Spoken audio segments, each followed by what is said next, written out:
les femmes aujourd'hui et les hommes voudraient 3 enfants en moyenne. Ils ne vont en faire que 2 à cause de cette difficulté à concilier. Mesdames, bonsoir. Merci d'avoir accepté notre invitation pour notre débat dans le cadre de notre séquence Échecs et maths.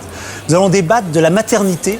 Maternité, bénédiction ou malédiction. Alors vous êtes censé être représentatif d'une des tendances.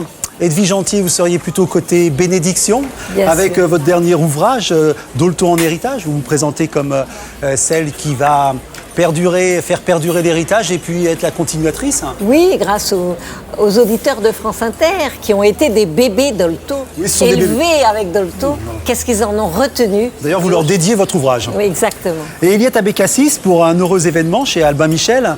Edwige Gentil, votre livre Dolto en héritage était chez Robert Laffont. Alors vous, c'est le politiquement incorrect absolu. Vous racontez comment on peut ne pas aimer les enfants, comment les enfants peuvent être destructeurs, comment ils peuvent mettre un couple à bas. C'est bien ça. Bien, alors donc, vous connaissez le principe.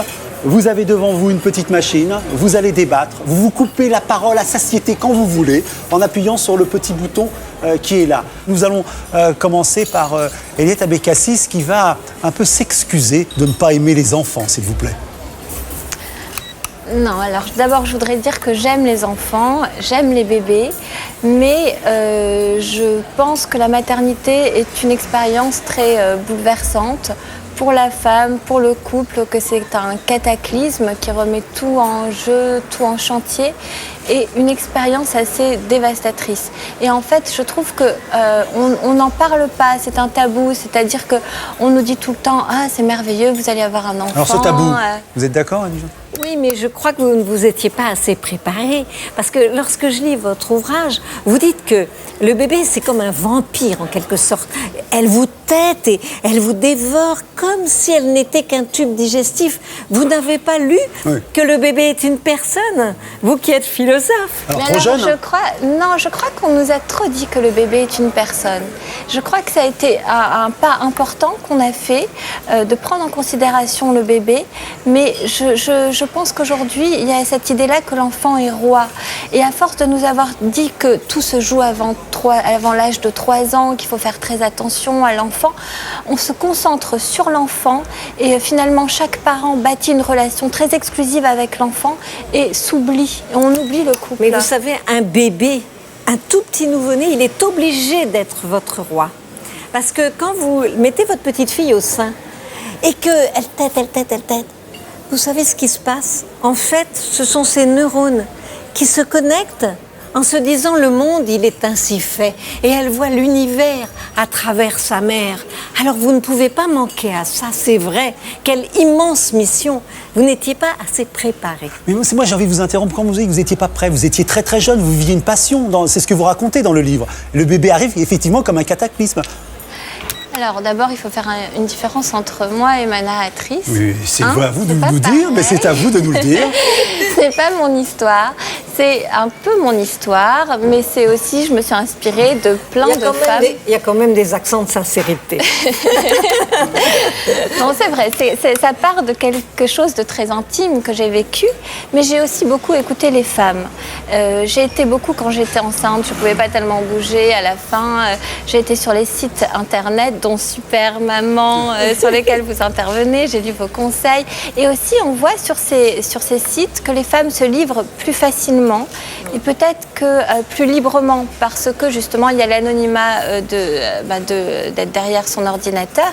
Et là, on voit beaucoup la détresse et le désarroi des mères. Donc, je me suis servie de tous toutes ces expériences et un peu ces plaintes de mères, qui étaient complètement affolées, paniquées. Edwige Gentil, alors c'est de votre faute si on n'ose pas dire que les enfants posent problème? Justement, je trouve Dites-le à que de Eliette. même que les auditeurs à France Inter ou les internautes, c'est de l'intimité. Et votre livre donne l'intimité. Et ça, c'est très beau. Simplement, je pense que avec votre petite fille, votre bébé, vous avez comme une peur panique de vous fondre avec elle. Je pense que ça vient de ce que peut-être vous n'aviez pas eu assez de réparation avec votre propre maman. C'est le problème de la transmission de mère à fille, de fille à mère. Et quand on n'a pas réglé surtout quand on n'est pas vraiment devenu tolérante avec sa mère, parce que les jeunes Vous êtes femmes avec Cassis d'aujourd'hui... d'accord avec tout ça?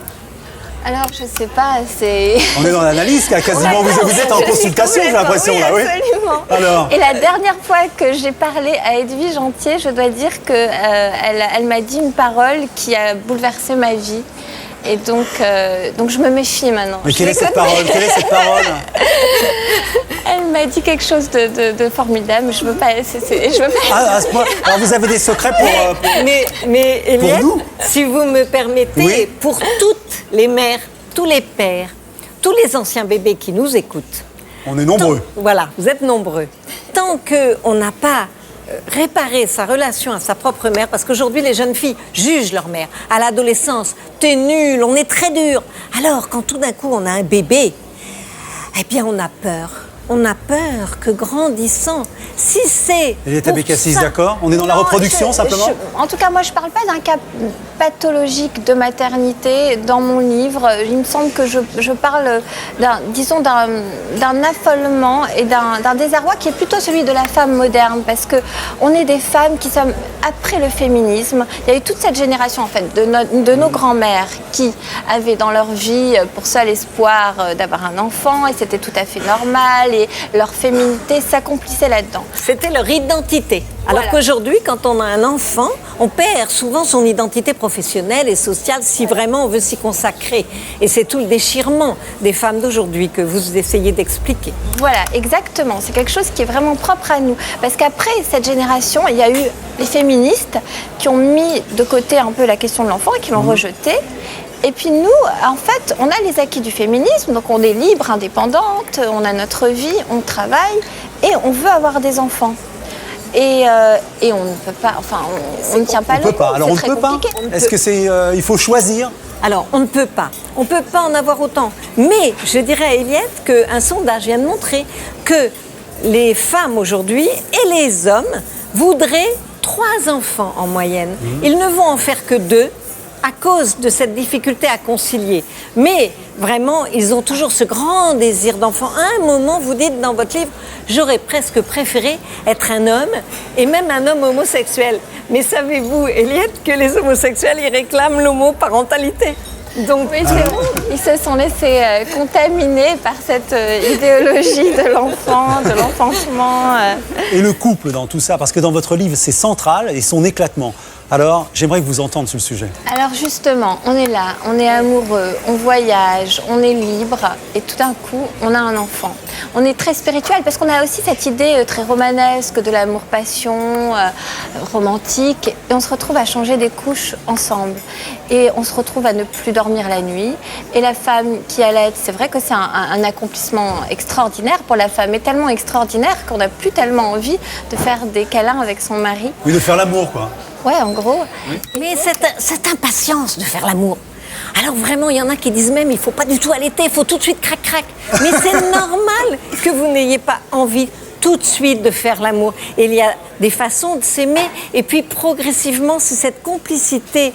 Plus le père va respecter la jeune mère dans sa bulle, cette bulle maternelle qu'elle fait avec le bébé, et mieux le désir va revenir. Au lieu d'essayer de faire de la rééducation périnéale, des régimes pour maigrir, Vous êtes d'accord avec vous cette vous sagesse? torturez.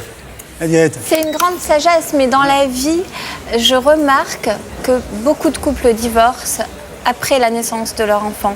Et en fait, c'est vrai, quand on leur demande, ils disent oui, ça a été après la naissance de notre enfant, mais dans le fond, je pense que c'est à cause de... Je pense que beaucoup de couples se séparent à cause de ce troisième élément qui vient faire irruption dans le couple, la fusion du couple. Et ce troisième élément est un élément très perturbateur. Je pense que le bébé est l'ennemi du couple. Mais c'est assez infantile et narcissique. C'est parce qu'on ne s'est pas préparé. Parce qu'alors ces couples, oui, je les vois en tant que pédiatre, ils se séparent. Et puis qu'est-ce qui arrive? Eh bien, monsieur retrouve une amoureuse, madame retrouve un compagnon. Et puis on a à nouveau envie de bébé pour sceller ce couple. On recommence et 2 ans après, eh bien ça y est, ça ne va pas. Vous voulez dire La qu'on vie, recommence pareil? Pareil. C'est important de dire que c'est difficile d'avoir un enfant, que c'est pas merveilleux et que c'est pas... Enfin, c'est aussi merveilleux, c'est l'expérience la plus sublime de l'existence. mais c'est aussi peut-être celle la plus dure. Et c'est une épreuve pour le couple, c'est une épreuve pour la femme qui voit son corps déformé aux antipodes de ce que la société veut qu'elle soit. Et c'est une épreuve pour la famille, en fait. Donc c'est important, en fait, que les gens le sachent et de lever le tabou, de lever le voile sur ce que c'est vraiment... et tellement que, excusez-moi, Oui. Daniel, mais je vais même dire que je vais offrir le livre d'Eliette à chacune de mes filles. Mes filles sont jeunes mamans. Il faut lire ce livre et il faut le faire lire au père, mais je dirais comme un matériel de thérapie pour ensuite avancer, pour en discuter avec son pédiatre, pour pouvoir ouvrir ce livre de la difficulté et pouvoir comprendre pourquoi vous l'avez si mal vécu. Vous l'avez vécu au premier degré de votre chair sans arriver à transcender et à sublimer pour ce bébé. Alors, est-ce qu'on pourrait dire que Eliette Abécassis a écrit le manuel, en fin de compte, pour avoir de façon heureuse un enfant pour un couple? Absolument. Et je pense vraiment en travaillant avec ce livre, dans des réunions de jeunes pères, ils comprendront mieux par quoi passent leurs femmes.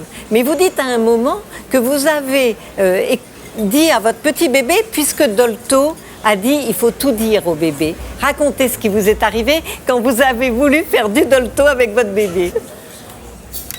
Alors, c'est vrai que c'est le moment où la mère explique ce qui est en train de se passer, ce drame du couple qui se sépare. Et finalement, le bébé se met à pleurer. C'est la mère qui craque complètement et qui comprend qu'elle aime son enfant d'un amour fou. Est-ce que vous allez écrire un roman un jour sur la certainement. maternité heureuse? Certainement. Mais je pense qu'il faut prendre le livre d'Eliette pour justement ensuite faire du Dolto, pour que jamais ce vécu du bébé aussi négatif. Si vous avez pris le livre d'Eliette et fait du Dolto, eh bien vous allez tout transformer positivement.